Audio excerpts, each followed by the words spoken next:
Monday, October 20th, 2025. It is 6:05 p.m. Thank you for your patience. We wanted to give our third member the chance to come in. I'm hoping she'll still join us. I'm going to move to open the meeting with a roll call. So Emily Michelle Olmstead, the chair, is present. Richard A. Romero, present. Okay, still don't have Susan Murray. All right, let's hope she joins us. Okay. So the first item on the agenda is to approve and accept the warrants for the bills payable period ending September 29th, October 6th, and October 13th. Chris, do you want to speak on this first? Thank you. Can you hear me okay? Yes, thank you. Okay. Oh, pause, hold on. We can no longer hear you, Chris. You cannot hear me? Now I can. Okay, I'm going to try to dial in after this item. Thank you. This item is on the agenda merely as a means of making sure that we're in keeping practices with accounting. Certain bills that are not pre-approved by the board in excess of $400 do require board approval or the board's signatory. By putting this item on the agenda today and going forward, this will allow any bill in excess of the 400 to be approved. What we would do in the future is that we would give all the board members a listing of all those bills in excess of $400. Excellent. So this is on here just to make sure that we are fulfilling any obligation to have this officially approved by the Board of Health, correct? Any Correct. bills? Thank you. Okay, that was the only question I had. Richard Romero, do you have any questions or comments on this? I do not. Excellent. And I see that member Susan Murray has joined us. Welcome. Susan Murray, do you have any questions or comments on this first item? I do not, having joined late. Thank you. Okay, so do you need an official motion for this, Chris? Or do we just accept the bills for this period? That's correct. We do not need a motion. Okay, so then I would say we as a board approve the bills for September 29th, October 6th, and October 13th. Okay, so the second item is going to be approve and accept the meeting minutes from September 24th, 2025. I know I personally did not have any questions or comments on this. Thank you, Donna, for taking the minutes as usual. Richard Romero, do you have questions, issues, concerns with the minutes? I have none with the minutes. All right, Susan Murray, how about you? I have no comments or questions. Excellent. So I move to approve the minutes as written for September 24th, 2025 for the Dartmouth Board of Health. Can I get a second? I'll second the motion. All right, and now we will vote. All those in favor? Aye. Aye. Aye. All those opposed? Any abstain? The motion passes.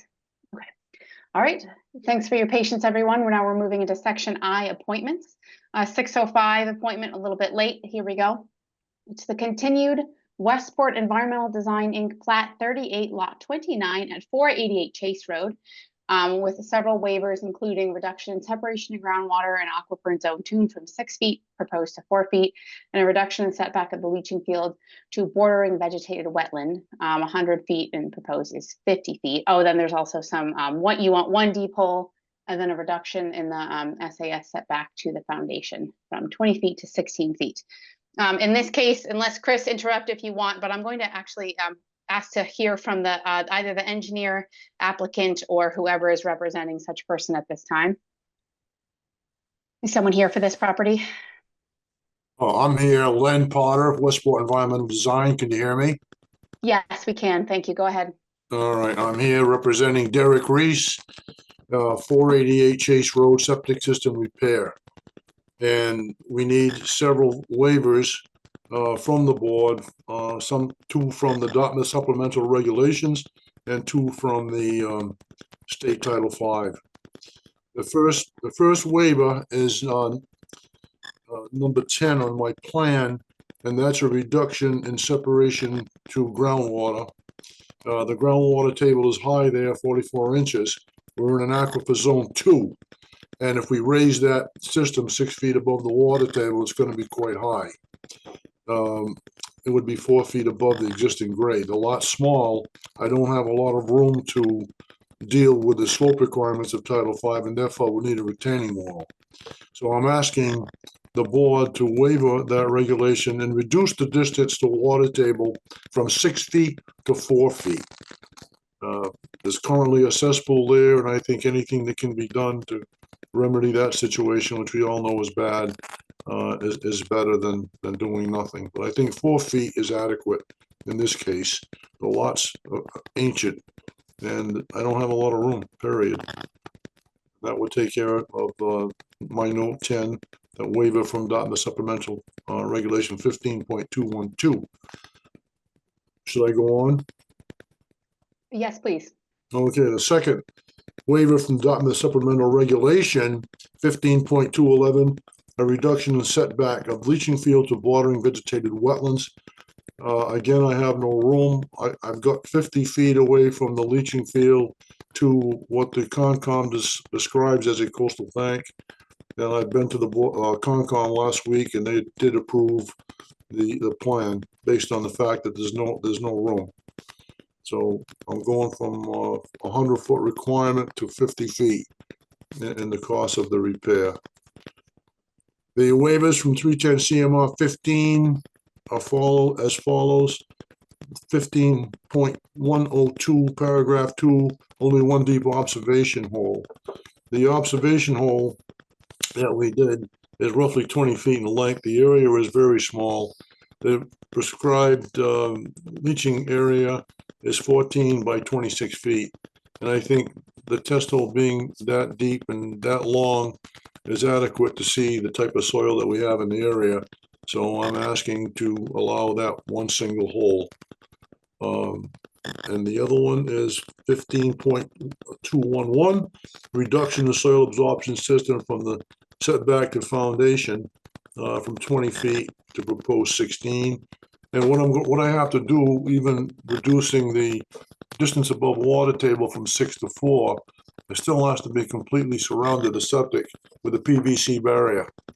And that PVC barrier prevents lateral movement of the effluent. So in this case, it gives me a chance to bring the system less than 20 feet, and the PVC barrier will protect from any lateral movement. It will impede the flow of effluent toward that foundation. I've got to do that because I've only got 10 feet from the rear line to the septic, and I need to have it. I can't go any less than 10 feet. That's the only way I can lose the septic and meet slope requirement of Title V. The PVC barrier acts, and you're allowed to do that in order to reduce the 1 in 15 requirement of Title V. There's just no room in this lot. The lot's very small. It's roughly 100 by 80. And that's pretty much the variances that I need and the numbers that I need them from. If you have any questions, I'd be happy to answer them. Excellent. I do have questions. Hopefully they're not too difficult. The first one is I did not see on here the transmittal number for the infiltrator, the DEP transmittal number for the letter, the approval letter that comes with it. Did I miss it, or is that something that can be added on with a condition? What's the question on which one? So you have infiltrator chambers, right? So they Yes. are an alternative. They're considered to be an alternative drain An field. alternative system, yes. Yeah. So Mass DEP has a transmittal number for every alternative system, and so I have it. I have the if- number. Yeah, it would be, I'm saying, as a Board of Health member, I would want that to be added to the plan as a condition, if we That's choose easy to enough. approve it. Excellent. All right. And then my other question, that I have is, it sounds like you truly are doing the best that you can with this, repair system. Do you have any concerns about the parking being so close to the soil absorption system, or is there really not too much else you can do with that? No, No. no. All right. That's all I could do. That, actually, Mr. Reese has his house off to the upper left-hand corner to the southwest of the system. And there's quite a wide road there. So anybody who parks there, I show a parking area. But I mean, if they need to park parallel to that property line, they can, and not impede Mr. Reese's access to his driveway. The paved Okay, sounds road good. there is, what's that, please? Go ahead, sorry, go ahead. The paved road there is probably around 30 feet wide. So, again, that's the best I can do. Understood. Just using a curiosity, so that way people aren't hopefully driving on the soil absorption system if there were anything No, else we no, could do to no, prevent it. They're gonna be climbing a steep hill if they do that. All right, fair enough. I think those are the questions that I certainly had. I'm going to jump to Chris first to see if Chris has any additional comments or questions or something that we need to say. Yep.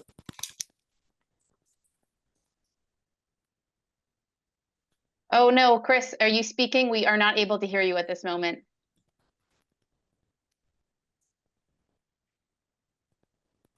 All right, I think what I'll do is we'll come back to Chris. Hopefully we'll be able to hear him in a bit. I'm going to jump to my other Board of Health members. Richard Romero, do you have questions, comments? What are your thoughts on this? I don't have any questions, but I do believe that they're trying their best with the limited size of the property and, you know, taking everything into consideration. So I'd be curious to hear what Chris has to say as well, just to be fully informed on the project.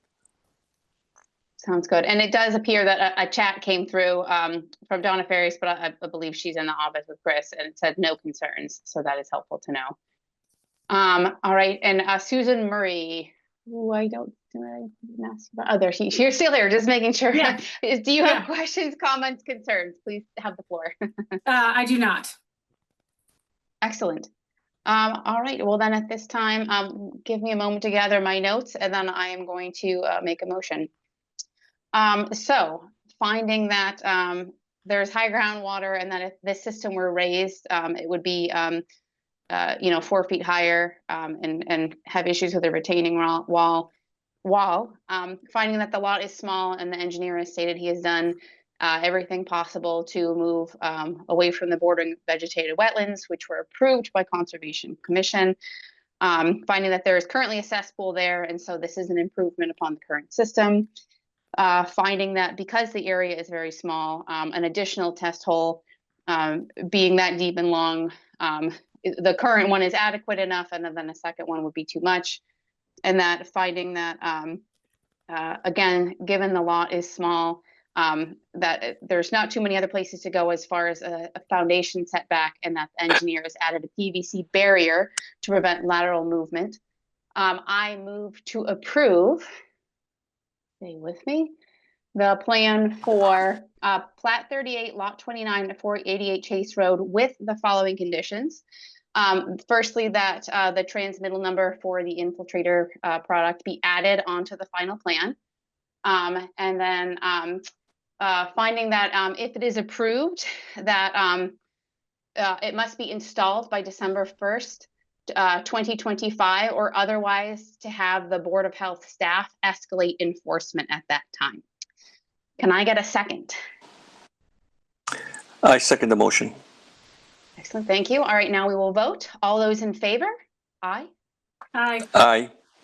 Any opposed? Any abstain? The motion passes. Thank you.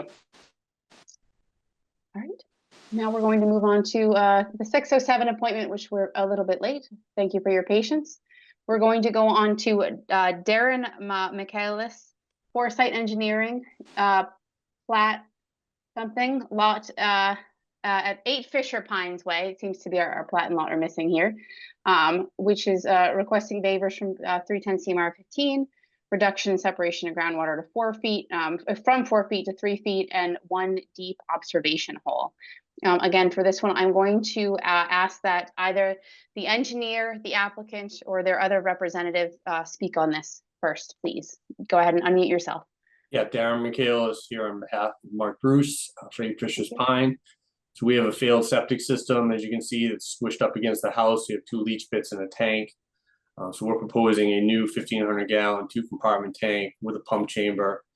We're asking for a waiver to water table to simply reduce the grading and not create a mound in the backyard. I'm able to wrap the top grade of 103 right into the existing grades. If we pick that up a foot, I can't get back to the 104 since it's underneath the deck by the above ground pool. So we're just asking for that waiver for that reason. The majority of the system is over a slope. So we are putting in a 40 mil barrier on the downhill side and fighting grade to the existing stone walls. And we basically only did the one hole because the soils right behind us and Whalers Away are very similar.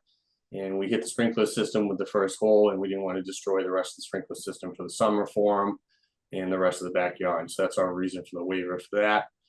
We do have an overdig for 5 feet around the system, so that'd be a pretty large deep hole. I would find the soils to be pretty consistent in that area. And happy to answer any questions. I'm not sure if I missed it. How does the deck come into this and mounding? Can you explain that a little bit more, please? So if we pick up the system another foot, I'll have a grade of 104 over the system. Mhm. 50 feet away, there's a 104 on the lot. So we'll actually be damming the water from continuing down the hill around the system. We cause a swale area there that would probably collect water. So right Okay. now, with the groundwater variance, we're at 103. I'm able to blend that into the hill, so actually flatten out the yard over the system, and then we just have the slope dropping off to the east. So I'm Okay. just trying to prevent a drainage problem with the yard itself, because it is very high water table, it's perched. Basically, the little bit of fill that's there is the only thing that's stopping the water from coming to the surface, because they have pipes coming out from under the house and everything, so. And we tucked Okay, it that into makes the low corner, so that majority of the system is over the slope, like I said. So we'll be 4 feet above water table for the downside of the system, but only 3 feet from the upper side. Okay, thank you. This one's a little bit more straightforward, and I appreciate you mentioned the consistent soil. I'm going to jump to Donna, Chris first. Do you have any questions, concerns, anything to add, please? Hi, this is Chris. I am dialing in by phone. We've got some tech issue going on with our computer here, so apologies. The only thing I'd like to add with respects to the separations of groundwater is that when we calculate the groundwater in most of our more restrictive soils in town, as is the case with this one here, we always calculate it from the highest end of the existing grade where the system lays out. So this system is laying out parallel to a downward slope. So the designer here has used a water table based on the highest point within that. So if we were to calculate the 48 inches, as we typically will see in town, the water table will follow the contour. So if you go uphill, it's assumed that it'll be 4 feet. And you go downhill 2 feet, it'll be at 4 feet again. So we actually have a greater separation than what's the minimal proposed at the uphill than at the downhill. I just wanted to add that because I don't think that's something that we've talked about. So the reduction is being requested at the high end of the system. At the low end of the system, where the system is laying out, which is about a foot lower, we would have the full 4 foot separation. Isn't that interesting? And that's all. All right. Thanks, Chris. Okay. Higher end. Okay. Thank you. Sorry, taking notes. Okay, I'm going to pass this to my other Board of Health members. Richard Romero, thoughts, questions, comments? I don't have any at the moment. Okay, thank you. And Susan Murray. No, it seems pretty straightforward. I don't have any questions. Sounds good. All right. I think, again, give me a second just to gather my notes. Oh, I should have asked this on the last one. Is there anyone else here to speak on this? I meant to ask for any abutters. All right, seeing no one unmute. All right, I'm going to go forward. Okay, so finding that the separation of groundwater for this system is calculated from the highest grade, and that most likely it is conforming at the lower end of the system. Finding that the engineer did not want to create a mound due to the slope of the property and wanting to prevent a drainage issue. Finding that the engineer has stated that the soils are consistent, thus not wanting to do another deep hole. I move to approve the plan for 8 Fisher Pines Way. Can I get a second? I'll second the motion. Thank you, and I will vote. All those in favor? Aye. Aye. I did not. Okay, all those opposed? Any abstain? The ayes have it. The motion passes. Thank you very much. Have a nice night. Me Thank you, too. you too. Good night. And now we're going to move on to the 609 appointment. Aaron Lentz, President of Lentz Food Solutions LLC, Round the Bend Farm, HACCP Plan 3. Oh, but that's the end of it. Sorry, that's the way my page was cut. All right, I will jump to the applicant or representative to this item first, please. Remember to unmute yourself. Can you hear me? Yes, I can. Can you go ahead and say your name and affiliation for the record, please? Sean Van Loven. I'm the kitchen director and executive chef at Round the Bend Farm. Excellent. Thank you. Go ahead. So we hired Aaron to do our HACCP plan for kimchi making. We'd like to sell it on the farm, make it, produce it, sell it on the farm just at our open farm day, which is every third Saturday from 10 to 2. We sent it off to Cornell, a sample for evaluation, and then Aaron came up with the plan for us to follow and the record keeping, which you guys received a copy of to review. We'd only be selling it here on the farm in a 16 or 32 ounce glass container with a food safe top and sealed with a plastic wrap. So yeah, we're hoping to do this. Thank you. I noticed there appears to be Aaron Lentz. Is there anyone else here related to this wishing to speak? Just the two of us. I'm Aaron Lenz, president of Lentz Food Solutions. Thanks for having us on the agenda. Thank you. Would you like to add anything? The HACCP plan, per the variance request, is designed in accordance with all of the critical parameters that are mandated in the process schedule that was designed by a processing authority at Cornell University. So we feel highly confident in the resulting wholesomeness of the kimchi, which is a fermented vegetable product. Sure. Okay. Thank you. I'm not as familiar with Cornell, but I take it from the way that you said it. It sounds like they are prestigious enough to trust their opinion. Yes, they are. They offer a wonderful service to small operations in providing certificates of analysis, or in this case with Sean and Round the Bend Farm, they designed a scheduled process. And okay. we spent 3.5 hours talking about the scheduled process and how I married that with our HACCP plan and how to implement the HACCP plan and observe all of the critical parameters outlined by what's her name? Elizabeth Keller Sullivan, who is one of the processing authorities at Cornell University that I've been working with for a decade now. Got it. Okay. Anything else to add at this time? No, happy to entertain any questions you might have. Sounds good. I had a couple of questions, but before I ask my questions, I do want to pass it to Donna or Chris. Is there anything you want to note about this? Do you have any concerns?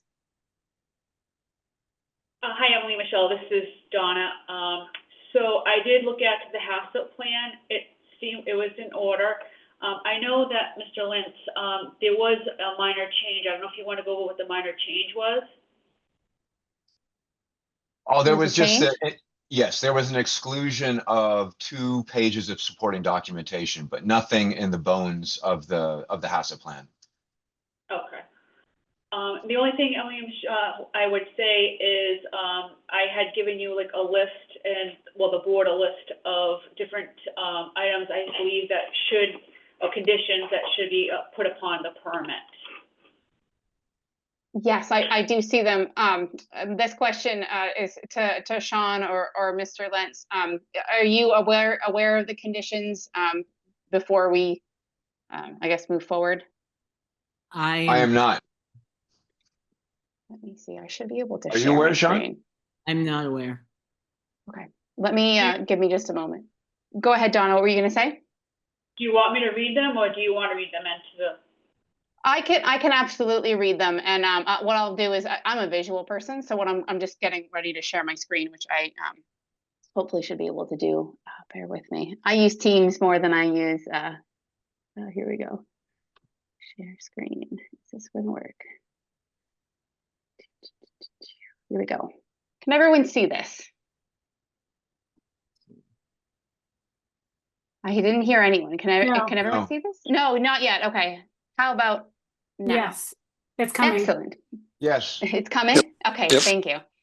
All right, so I'll read them aloud, but then also just so you can also see them. So the scheduled process shall be reevaluated at least once every 3 years per this CFR. This product must be distributed, stored, and sold under refrigerated conditions. Thermometer and pH calibration certificates shall be renewed annually. Must maintain all records for a minimum of 2 years, which there's a list here, and they should be easily accessible. That per Cornell Food Venture Center to keep permanent records in ink or controlled electronic files for safety, quality, processing checks made on products. That any amendments to the scheduled process must be completed by a process authority and reflected in your formal documentation to continue manufacturing your product. That any changes in the formulations of these products must be confirmed in writing by a processing authority. That you always use the same fermentation regime to ensure the proper pH of the finished product, and that you are sure to follow the sanitation recommendations noted in 21 CFR Part 117, Good Manufacturing Practices. Can I ask who drafted that? Donna Farias is my understanding.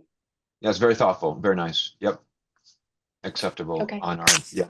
Yeah, those are all things that Aaron went over with us in our HACCP training, so that is not a problem. We fully understand that. Sounds good. And then, and actually I'm seeing this note too, Donna, that there's maybe a suggestion to have policies and procedures in place to prevent cross-contamination throughout the manufacturing and storage of foods and food ingredients. Is there somewhere this could be added, or is there somewhere that this is adequately addressed in what you folks already have?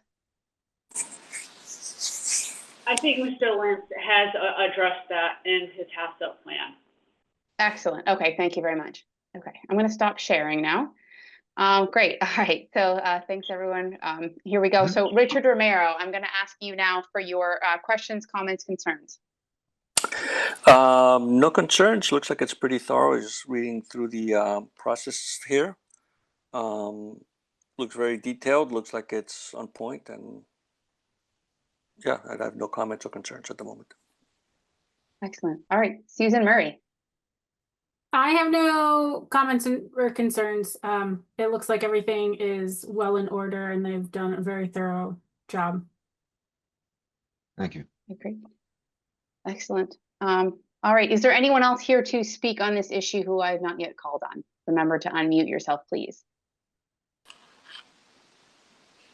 Emily, Michelle, this is Donna again. I'd just like to say to Sean, we'll be making an appointment to go out there to, usually when something like this comes before the board, we'd like to see their process in action. So we'll, give him a call prior to us going out there so that we can observe him, doing the kimchi process. Good. Sounds good. Excellent. Donna, could I ask that you share with Sean a copy of those provisions, and then he can fold those into his HACCP plan? Absolutely. Okay, fantastic. Excellent. All right, let me just check my notes to make sure I didn't write down anything else. Whoops. Okay. Okay. No, I think that was it. Okay. So I'm going to go forward. Finding that Board of Health staff have stated that there are not concerns with this and that this appears to be in order after review of Donna Farias, I move to approve the HACCP plan for Aaron Lentz, Round the Bend Farm, the HACCP plan to make kimchi with the following conditions. Mhm. That the scheduled process shall be reevaluated at least once every 3 years per 21 CFR 117.17a, that this product must be distributed, stored, and sold under refrigerated conditions, that the thermometer and pH calibration certificates shall be renewed annually, that you must maintain all records for a minimum of 2 years, including HACCP monitoring logs, monitoring device calibration logs, calibration certificates, HACCP corrective action logs, and trainings, and that they be easily accessible. With the condition that per Cornell Food Venture Center, that you keep permanent records in ink or controlled electronic files of all safety, quality, and processing checks that are made on products. That per Cornell Food Venture Center, any amendments to the scheduled process must be completed by a process authority and reflected in your formal documentation to continue manufacturing your product. That per Cornell Food Venture Center, any changes in the formulation of these products must be confirmed in writing by a processing authority. That you always use the same fermentation regime to ensure the proper pH of the finished product, and that you are sure to follow the sanitation recommendations in 21 CFR Part 117, Good Manufacturing Practices. Can I get a second? I second the motion. Excellent. Now we'll vote. All those in favor? Aye. Aye. Any opposed? Any abstain? The motion passes. Thank you. Thank you very much. All Have a right. good night. Have a good night. Moving on to the 612 appointment, definitive residential subdivision, Linda Estates at map 31, lot 16-4, White Oak Run, due to statute and MGLC chapter 41, section 81U. Chris, I usually like to go to the applicant first, but do you want to give us a bit of background as to why this is on our coming before us, or no? Would you rather I jump to the applicant? Yeah, absolutely. I can introduce the board to this agenda item. Thank you. Thank you. So this item is before the Board of Health because the board has been served notice by the planning board of a definitive subdivision proposal. In accordance with Mass General Laws, Chapter 41, Section 81U, the Board of Health, if they wish conditions to be put upon the definitive subdivision, the board can make findings and request the planning board to put those upon. So when we see a subdivision that is served by either on-site septic systems or private wells, or both in the matter of this subdivision, it is customary for Board of Health to request a note on the plan that no building permit shall be built upon the buildable lot. In this case here, it's only a one-lot subdivision, without prior written consent of the Board of Health. This assures that the new lot that's being created off of a new road is adequately demonstrated the ability to have a private well and a septic system. So what does that mean?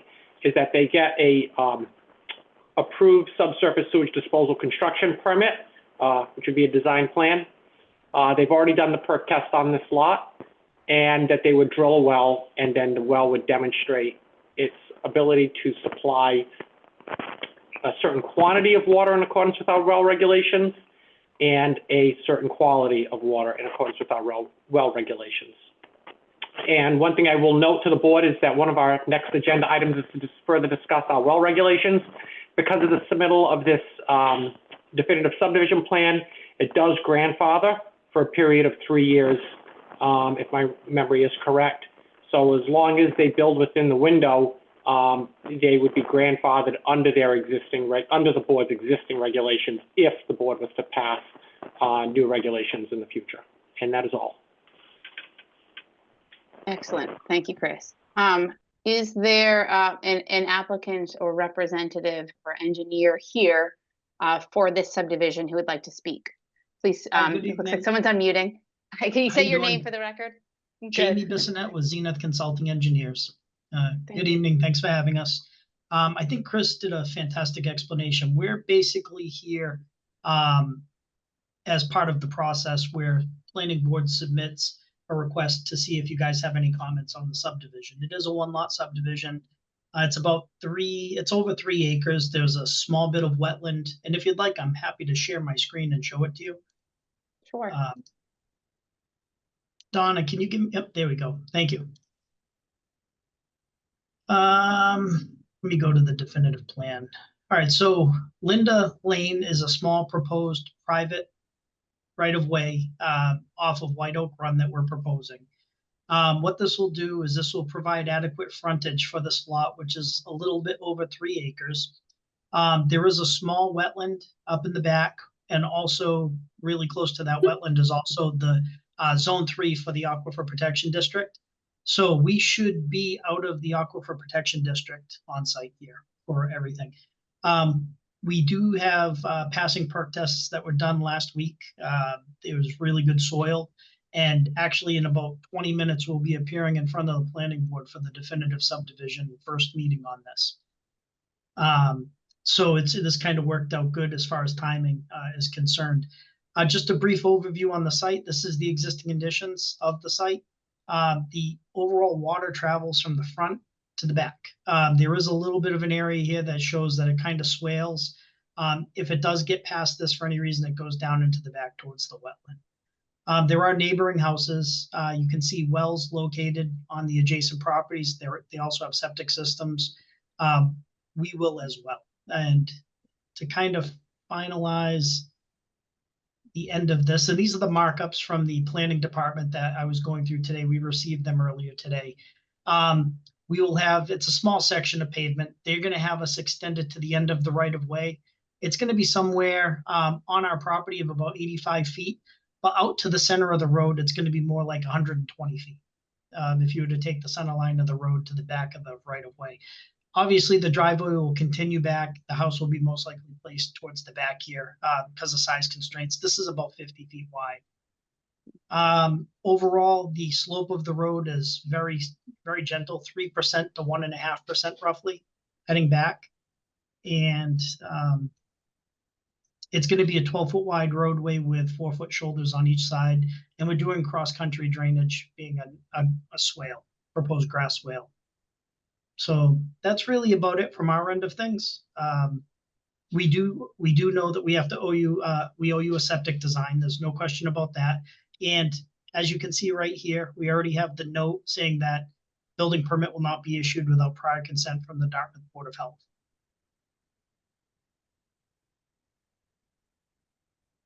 Thank you. Chris, with him pointing that note out, is that sufficient? Do you still want the condition to have that note as part of the formal record, or because it's there, is that sufficient?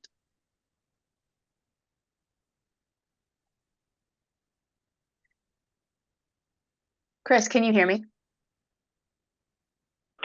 Yes, sorry.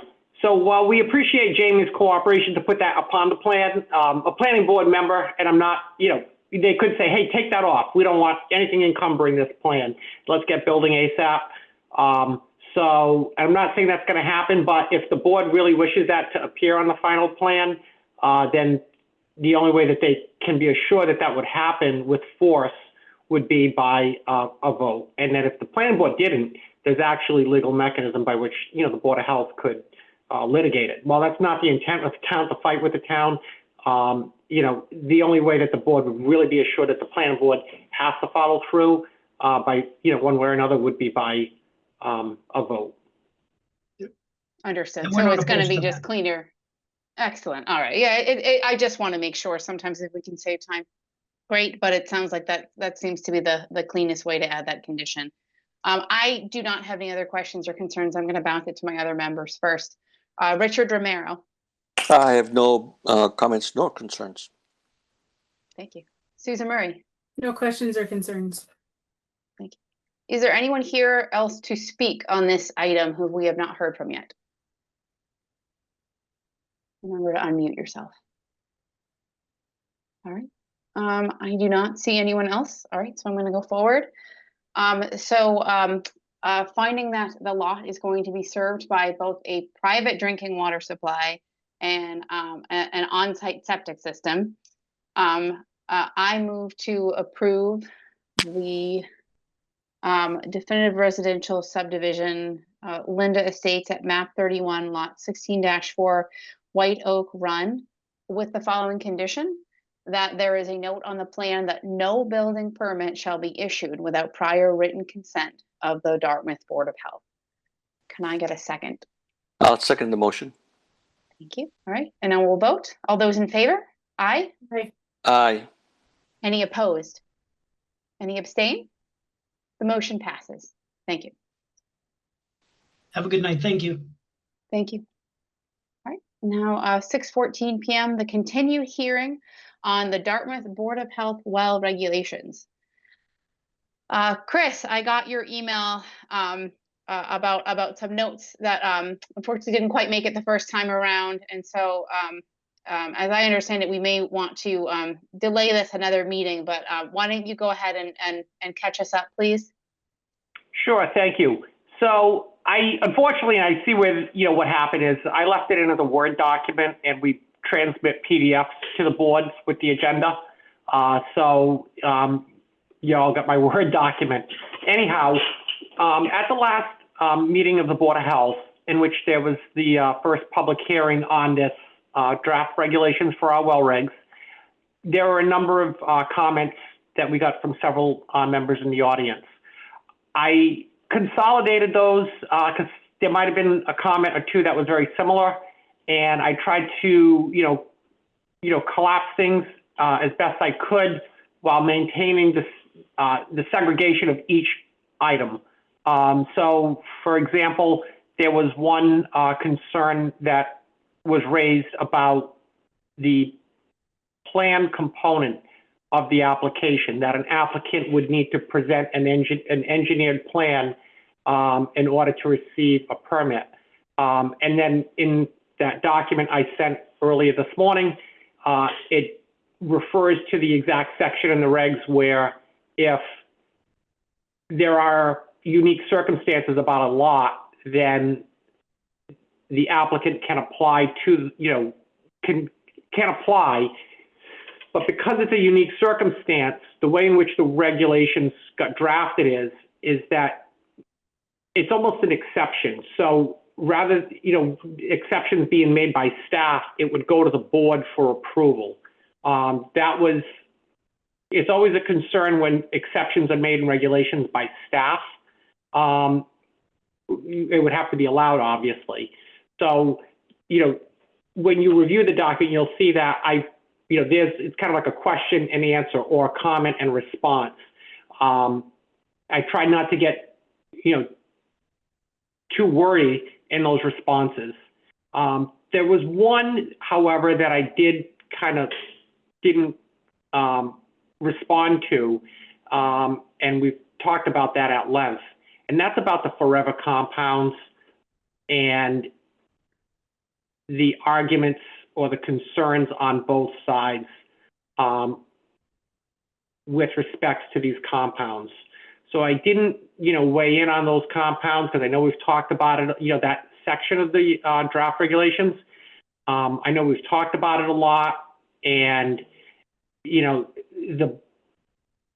maybe this would be the time to talk about it further.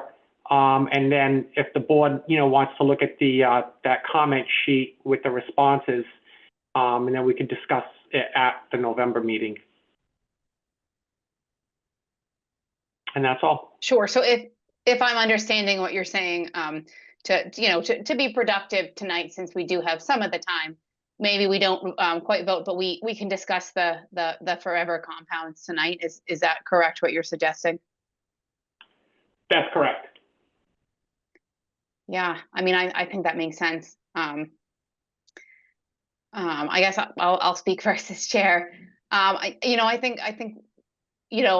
personally have gone back and forth about the PFAS because on the one hand, I think it's so important to be ahead of the game with public health, and even though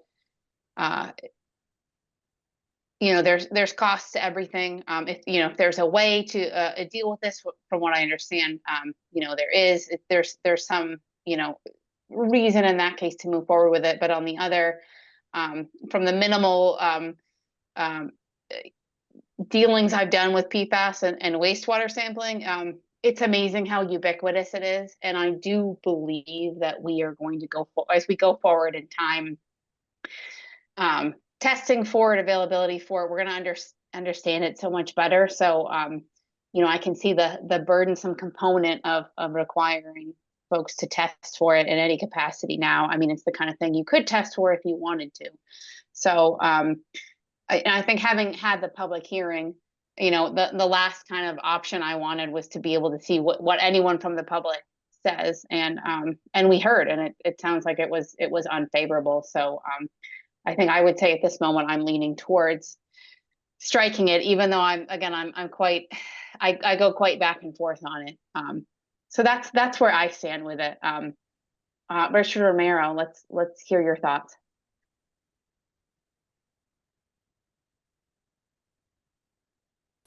Yeah, I'm still formulating it, try to get a little bit more perspective on it. But you know, if we look at things where you know it benefits the town for sure, get right on behind that. But at the moment, I have no substantial concerns or comments at the moment. Okay, Susan Murray.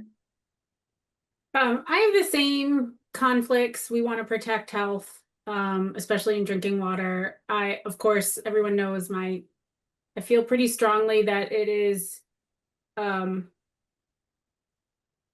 gonna open a can of worms that we're not ready for agriculturally, and that there are bills making it the way through the legislature that would put some protections on farmers so that they wouldn't hold the liability for lawsuits if it came out that their water and land were contaminated. And it would also create funding streams that would help, because we've seen from Maine it puts firms out of business once you have it. So not knowing in writing this if there's a way I could, you know, for the drinking wells, I could probably be on board with it, but also I could, you know, I'm having trouble with that one. But for agricultural wells, I feel pretty strongly that we shouldn't be requiring testing till there is some protection for farmers and also some funding to help with remediation, which the bills going through the legislature would create that. Let me ask this, Chris, is there a way we could, because Susan Marie, if I understand what you're saying you would be okay with keeping it for drinking water wells, but not having it apply to agricultural wells, is that correct? The PFAS part, PFAS testing part? Yeah. So then is there a spot, Chris, would that be an easy thing to address in our current regulations, as far as, because I know, and just as a reminder for everyone too, at this state in the game, because it's gone through council and it's been given to the Agricultural Commission, at this point, we can very easily strike stuff, you know, not have it be part of the regulation. And that's not to say that we can't add stuff, but the drawback to that is time and money to go through those steps again, which again, doesn't mean we don't have to do that, but we should weigh it as a consideration. So again, my question to you, Chris, would it be possible to do that where we have the PFAS testing requirements just for drinking water and they don't apply to agriculture? So I did reach out to Assistant Town Council after the last meeting. I have not received a response back at this time. After looking at the regulations, you know, I don't feel as though it could be done with ease, and that it would be a significant rewrite. And that I do not have a response back from council as whether or not that rewrite would have to go back to the Ag Commission for a 60-day notice that's statutorily required.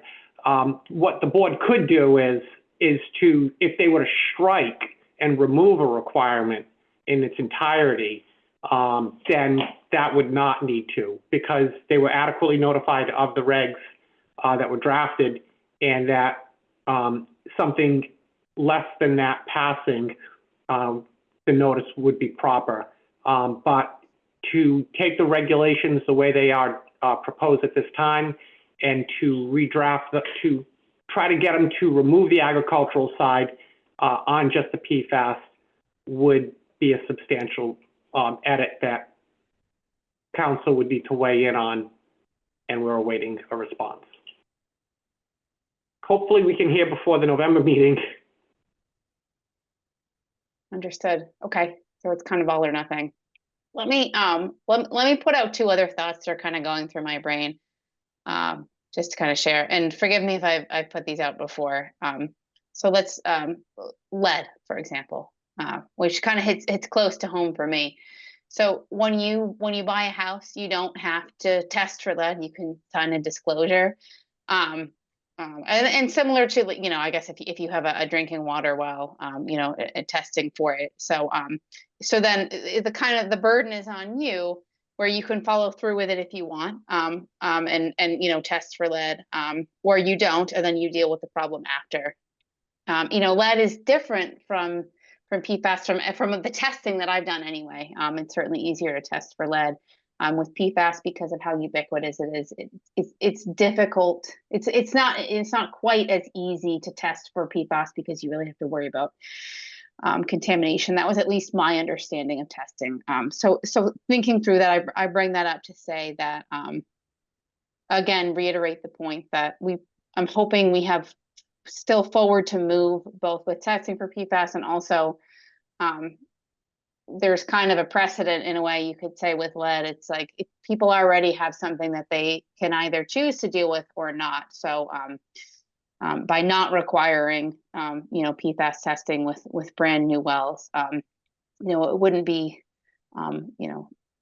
totally different. I'm not saying we don't test for lead as part of a new well, but I'm making kind of a comparison here that sometimes the burden is on you to figure out, how deep you want to go with your own property as opposed to us regulating it. And the other thing that I think I mentioned this before, but I'll say it again. I did talk to the Mashpee Health agent before, just to see if they had much pushback from PFAS testing. And it was kind of a bit of an unclear answer because at the moment it sounded like historically there was not pushback against the testing. However, my understanding was that a lot of it was covered perhaps by federal funding, which was then in question due to a change in federal regulations. So I know that Chris and his staff put a lot of time into looking into other towns with regulations on PFAS sampling. I wish I had maybe even in between this meeting and next, I can see if I can reach out to anyone else. But sometimes, you can look to other towns for experience. But again, I think at this point, given what Chris just said, since it wouldn't be easy to just do it, to just require it for drinking water wells and exclude agriculture for the valid points that Susan Marie has made. And again, given that it'd be nice to have kind of a game plan to next meeting. And since I know PFAS has kind of been, a sticking point for us thus far. And I would say at this point, since we've had the public comment, I would say I'm leaning towards striking them at this time. That's where I am. Would anyone like to say anything else? I know this is a discussion moment, and we're probably not going to vote on this tonight. I know I personally need more time to look over the comments that Chris sent today. Richard Romero will go in order. Okay. So can you let me know? You saying just pass this down for future consideration, correct? So I think my understanding is we're not gonna end up voting on the private water, drinking water wells tonight because the comments that Chris sent today, we need a little bit more time to review them. There was human error in not having them before, totally understandable. So I think that we should aim to vote, make our official vote on this at our next November meeting. But since we have this time now to think about it, and since PFAS has been really our sticking point as a board, maybe we can iron out that part. So I guess my question is, if people are okay with that sort of thinking, where do you stand on PFAS? So that way, when we come back together in November, unless someone has something truly new and groundbreaking, maybe we kind of decide where we lean now. Does that make sense? Mm-hmm. It does. Yeah, let's discuss it, and yeah, I think the more information we have now for our next meeting, I think would be crucial. Do you know where you stand right now with PFAS, if you had to vote today, or? Not at the moment, no. So I'm still in that. I do agree though that we have to take the agricultural side, consideration of that, because it's a major component of the town. So I do need a little more time to kind of look through all this, and if we can discuss it a little bit more in depth tonight, it'll be helpful. All right, Susan Murray, anything else? Yeah, lean? I'm leaning towards taking it out.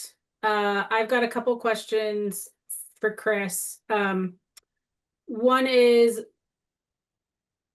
a couple years down the road, or I guess what is the timeline if we do decide, if it suddenly becomes a really big issue and we want to put the PFAS testing in for new wells?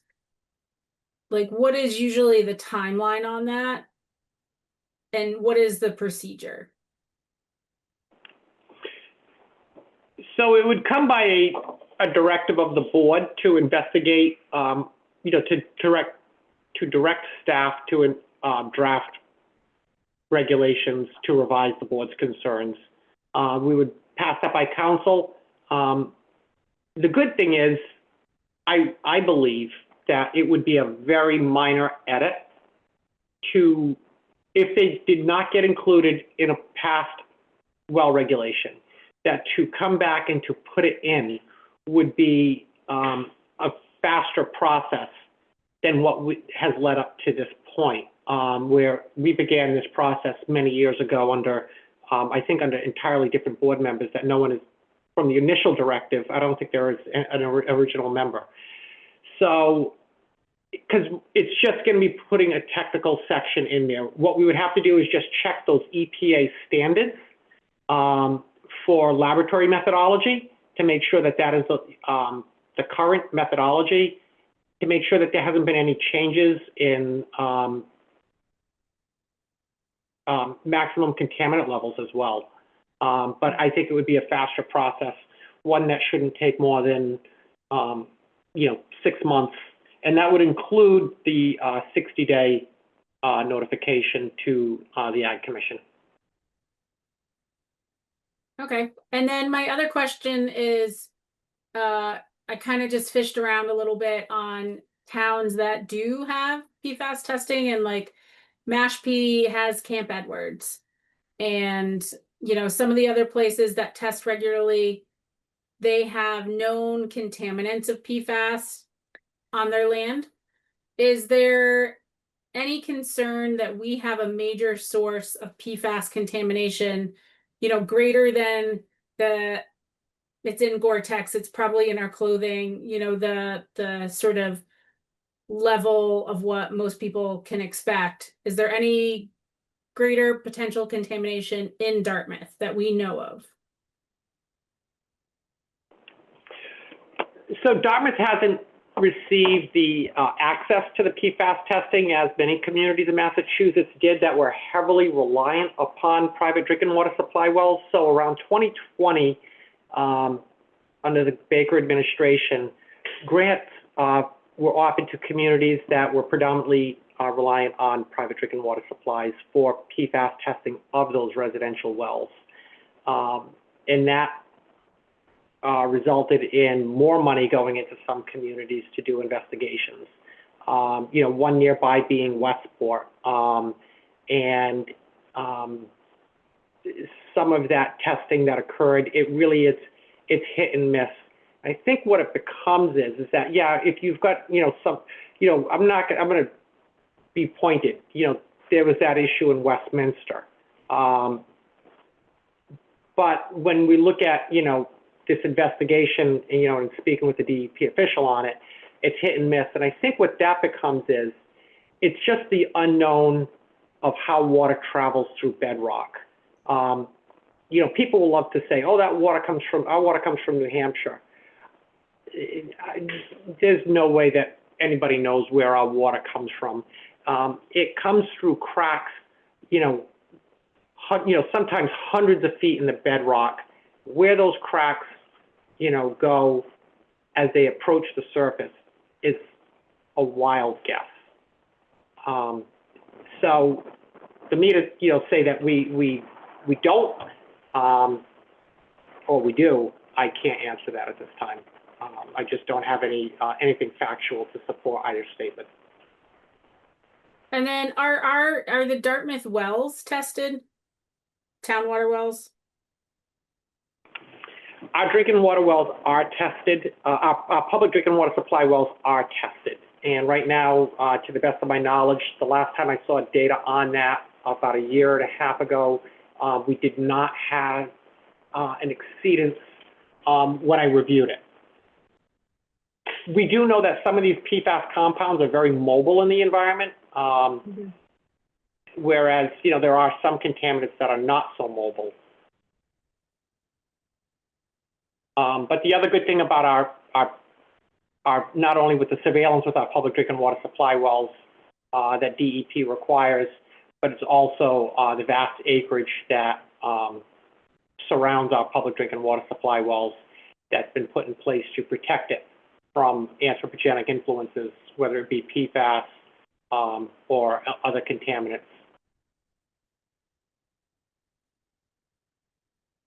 That's all really helpful. I've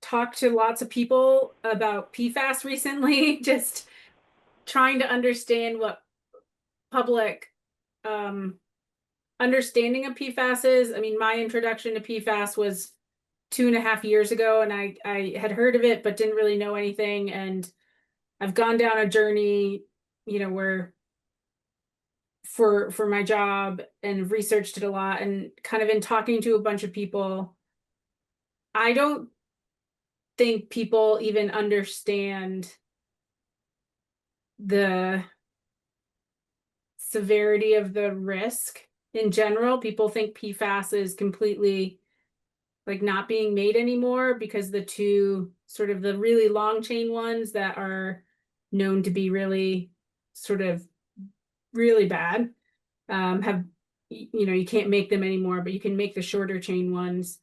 And I don't think there's like a general public understanding right now. And I think taking this out now, and bringing it back in the future when there's protections in place for farmers and there's maybe some public education around it, the rollout will go more smoothly. Is my feeling.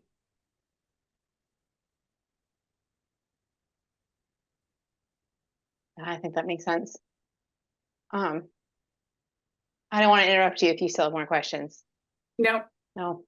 You brought up a good point that kind of piggybacks into something. So I think your first question was something along the lines of if there were something drastic, or maybe not drastic, but something requiring us bringing our attention to PFAS and wanting us to revisit the regulation. And then Chris spelled out, a 6-month timeline could be possible.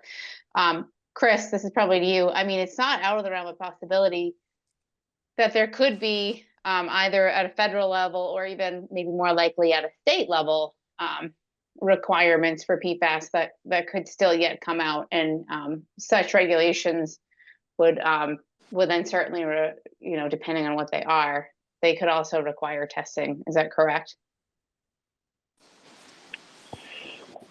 That is possible. I'm unaware. I haven't checked the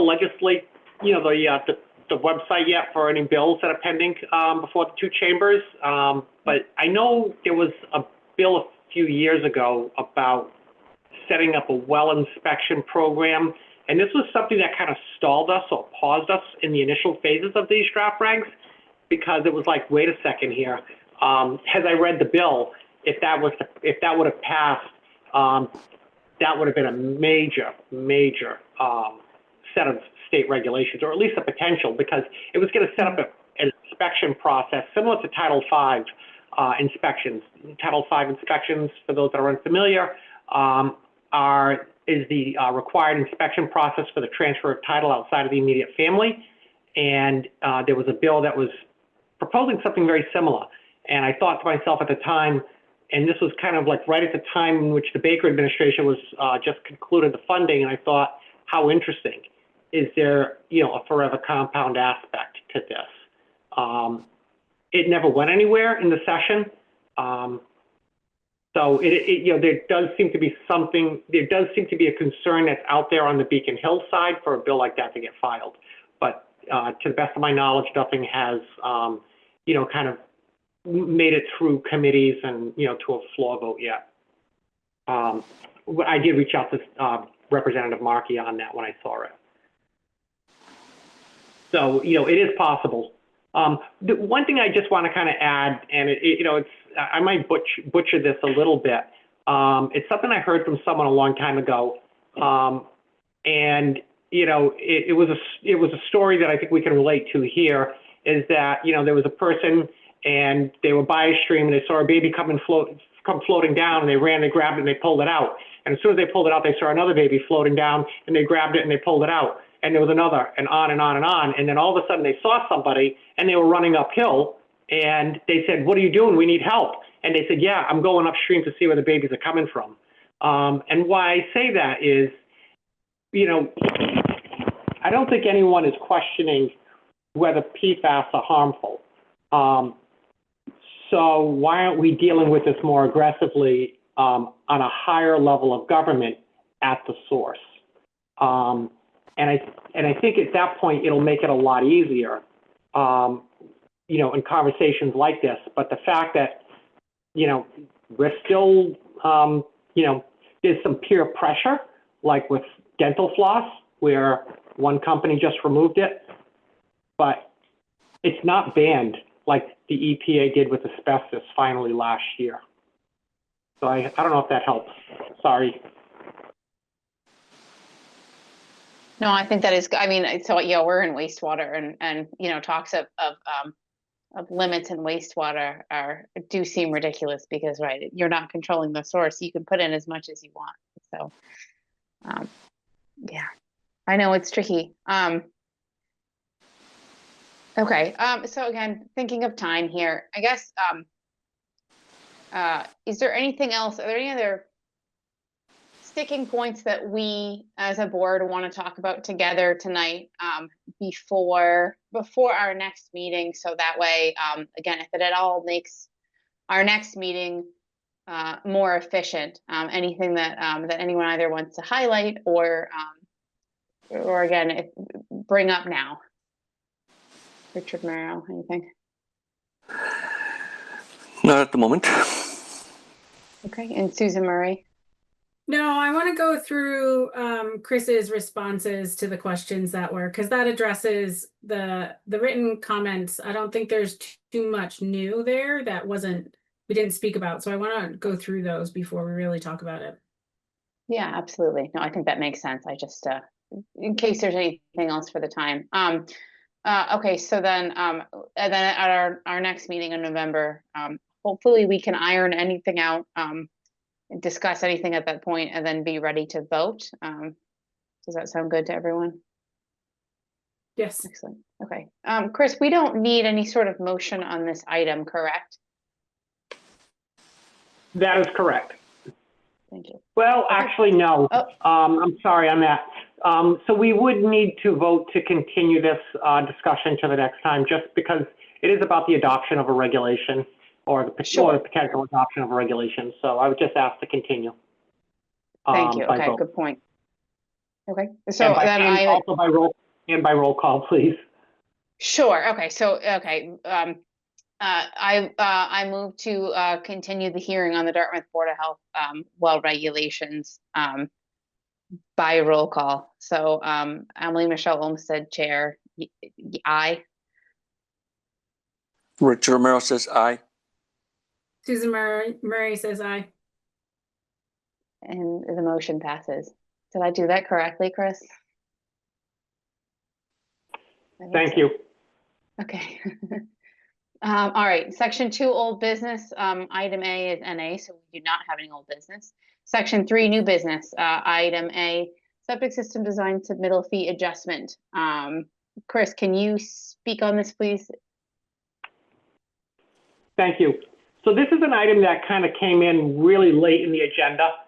And what it is about is a single fee within our fee schedule. So we have a fee for the annual submittal of operation and maintenance records for those properties that are served by advanced wastewater treatment systems called innovative alternative systems. So if you've got a septic system that has blowers and sprayers, the state requires at the end of each year, they require the operator and the owner to submit those to the Board of Health. So a couple of years ago, we began this online process by which they would submit to us. And along with that, there's a $50 fee that they have to submit annually as part of our administrative duties for cost recovery. And what we're finding is that this is becoming, we're probably spending $60 or $70 to collect $50. And really our goal is to get those reports. A number of years ago, we had charged an upfront fee. So we came up with a fee that was, a fair amount of money. I think it might have been like $400. And the thought was that would cover us in perpetuity. But as we got more of these and different operators, it became a little bit unruly. And then we changed our local supplemental regulation for Title V to allow for this online submittal. And then that's when we did the fee by a vote of the board.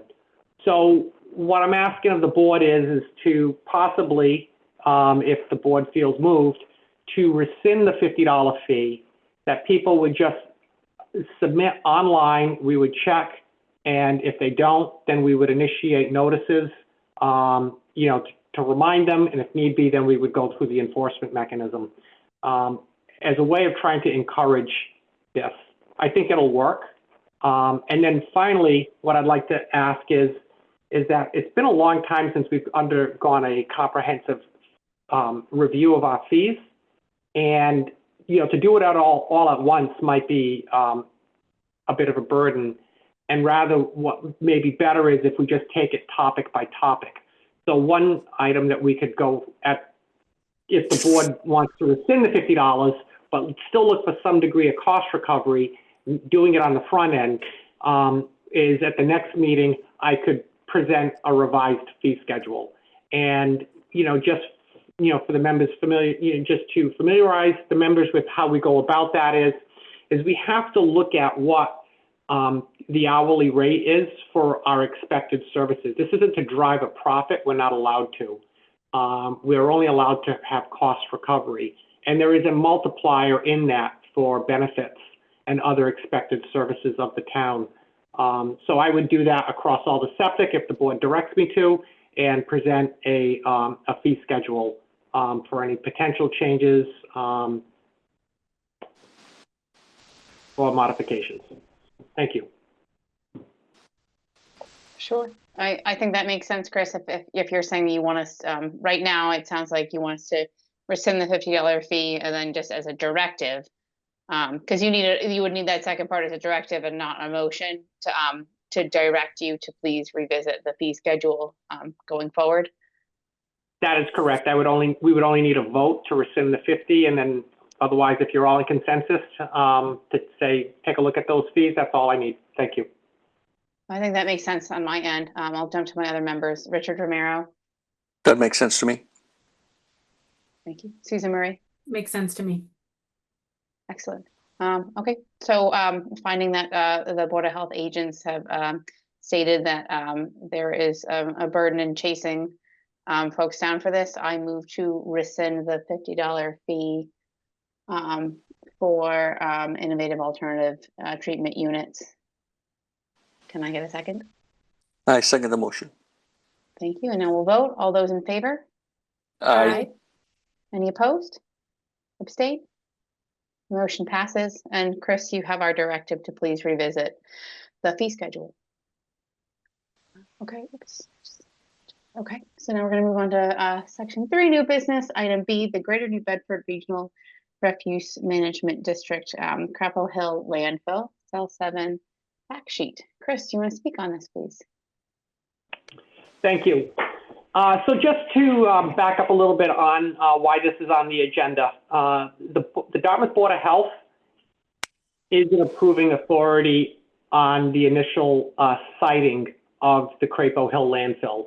So some of the members or all of the members may be familiar with some news headlines about a local Board of Health that was facing a solid waste site assignment in New Bedford, and that was in the news. There was a lot of public participation, a lot of public hearings on that. The Dartmouth Board of Health did that with Crapo Hill in the 1980s. First in 1981 with the initial site assignment, then a minor modification, I believe, in 1986, which wasn't about the technical parameters. It was more about the operational parameters. So that happened in the 1980s, well in advance of the build out of the landfill. Mid-90s, the landfill built out and began operations. As part of the beginning of the operations, what they do is that they would phase it in. They didn't want to build out because they knew there was, a long lifespan at that time, 15 or 20 years. So they would create what's called a cell. And that cell would, they would cut the trees, grade the land, and then they would start to engineer the land, not only with grading, subgrading below the landfill, but then to create various layers because, a landfill is a highly engineered solid waste facility. And it has, liners, leachate collection, and that's why they would do it in cells. So the landfill now has been in operation for, nearing 3 decades. We have far exceeded its life, its expected life. And that's as a result of the various waste bans that Mass DEP has implemented to try to stretch landfill capacity and to recycle items that are easily recyclable. Some of the first was like the ban on white goods. White goods are like washers, dryers, refrigerators. But here we are now in the, in the waning footprint of the landfill. The footprint of the landfill is largely constructed out. So this proposal, this fact sheet that you have before you is merely informational. It doesn't require any action of the Board of Health.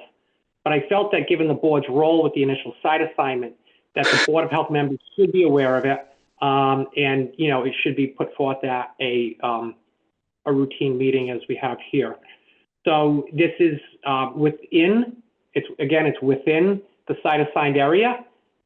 It's going to create a small area that's going to essentially lay up on the shoulder, the backside of the landfill.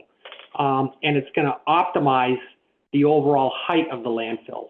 So, with landfill, you really, with landfill efficiency, you want height. You don't want a low landfill because the cost of building the liner and the leachate collection is so expensive. So that's what this is going to do, and it's going to give the landfill a number of more years. About a year and a half ago, I saw a document, I think that it said that there was maybe 6 years of capacity left, and this could buy us a number of more years. I think, I've seen numbers, I don't know, it was 10 or 11 years. That's really it in a nutshell. Thank you, Chris. Yeah, no, very informative, and no, I appreciate you providing this to us. I don't have any questions at this time. Richard Romero. Is that an additional 10 to 11 years to the 6 or a total of 10 to 11 years? Great question. That would be in total. So it would double our existing, lifespan. It would just about double our existing lifespan. Okay. All right. Thank you. Susan Murray. I don't have any questions. Great. And so, Chris, we don't have an action or a motion needed for this since it's just informative. right, so we'll move on from here. So the only thing I would just like to just note is if any of the board members would ever like to take a tour of the landfill individually, because of quorum they can't do it together. Let me know. I encourage you to see it because when we think of landfills, oftentimes there's a stigma of dirty, unclean. It really is something that I encourage all the members, if you have the chance to go there, take a look. They're always proud to show you. The operation. Oh, that's really neat. So we could just contact them or DPW directly and just ask for a tour. So the uniqueness of the landfill is it's run by it is a governmental agency, but it's a merged government agency between New Bedford and Dartmouth. So it's called the Regional Refuse District, which has its own governance board that's made up of Dartmouth and New Bedford members that are appointed by each executive branch, so the mayor and the select board. And then they have professional staff, and I could give you the contact for their staff, Anthony Novelli, or you could just let me know, and I can contact Anthony. Yeah, that's very interesting. Thank you. Also, are those cranberry bogs at the back of it on High Hill? Yes, those are cranberry bogs. And one of the things that the landfill has done is aggressively sought out the acquisition of abutting parcels. The last thing you want is a subdivision. Even though you've got leachate collection, monitoring wells, they bought out the potential for neighbors to site on the side of the landfill. So they do own the cranberry bogs. Oh, interesting. Okay.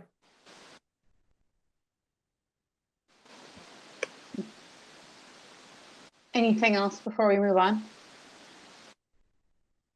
Okay, hearing none, we'll move on. I am good. Thank you.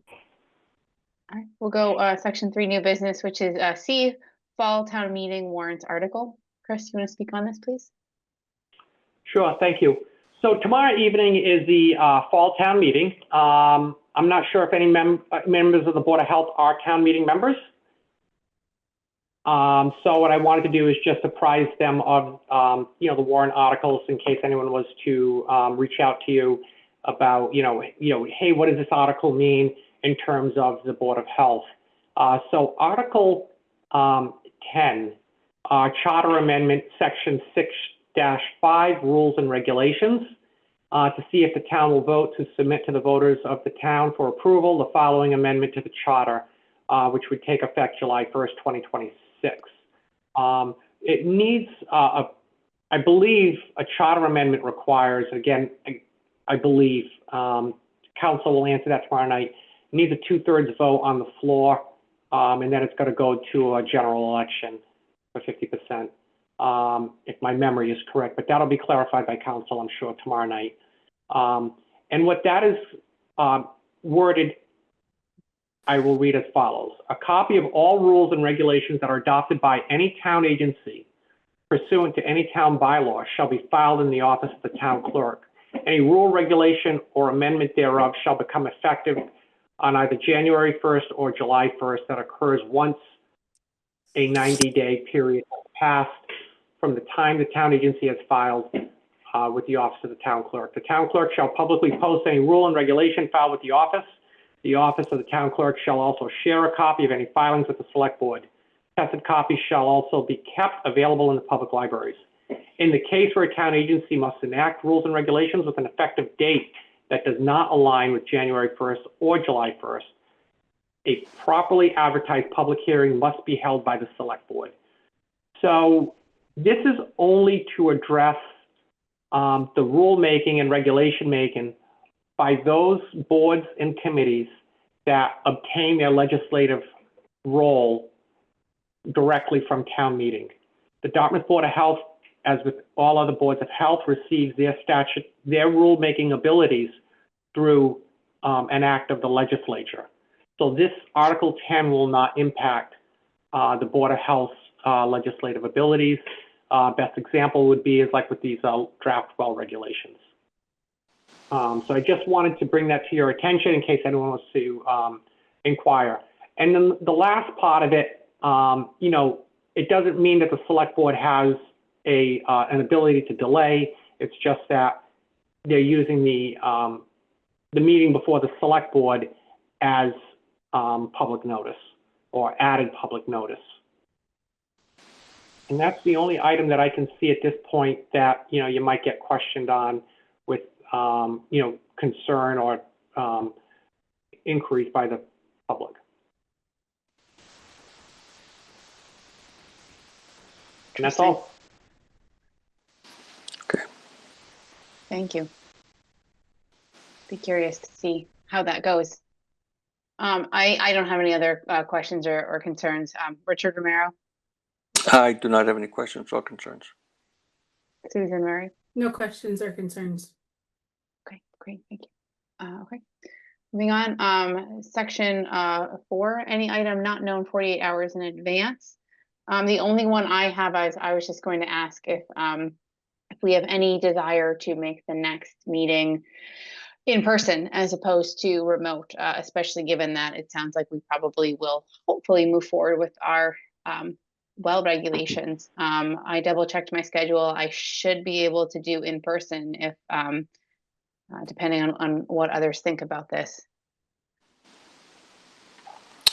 What day was that on again? It's November 9th. November Wednesday at 4:30. It's a Wednesday at 4:30. Hold on, I just had it. Where'd it go? Yep, Wednesday, November 19th at 4:30. Does that sound right to other people too? Before I go throwing out a date that's incorrect. Yeah. Yes, Donna's saying yes. So that's what we have. Yeah. So Wednesday, November 19th at 4:30. Could you be in person? Do you have a leaning one way or another, I suppose? Myself, I can attend. Sorry, I didn't mean to interrupt. No, it's fine. Attend in person? Mhm. Thank you. Okay, Susan Murray, go ahead. I could attend in person. Do you all think that that's probably a good idea to close the hearing, or is it, and we kind of talked about the benefits of it. Does that sound like a good plan to folks? I like the So idea it's of fine. sprinkling in-person meetings in, and maybe it's you know, one Zoom, one in person. Yeah. Back and forth. Yeah, I think that makes sense. Great. Donna, Chris, are you okay with setting that up on your end for us to be in person? Absolutely. Thank you. Okay, so next meeting will be in person for November. I don't have any other items. Chris, I'll jump to you first. Do you have anything? None at this time, thank you. Thank you. Does anyone else have anything? Yes, I mentioned this before to Chris that I'll be moving out of Dartmouth soon, so we need to probably figure out a replacement for me, probably as of the December meeting. So I'll formally probably resign by the next meeting, so we can try to resolve that quickly. Great. Okay. Thank you for letting us know. Mhm. Is there anything else we need to, anyone else needs to bring up falling under section 4? All right. All right, then it is 7:34 p.m. on Monday, October 20th, 2025. I move to adjourn the Dartmouth Board of Health. Can I get a second, please? Second the motion. Thank you. And now we'll vote. All those in favor? Aye. Aye. Any opposed? Any abstain? The motion passes. We're adjourned.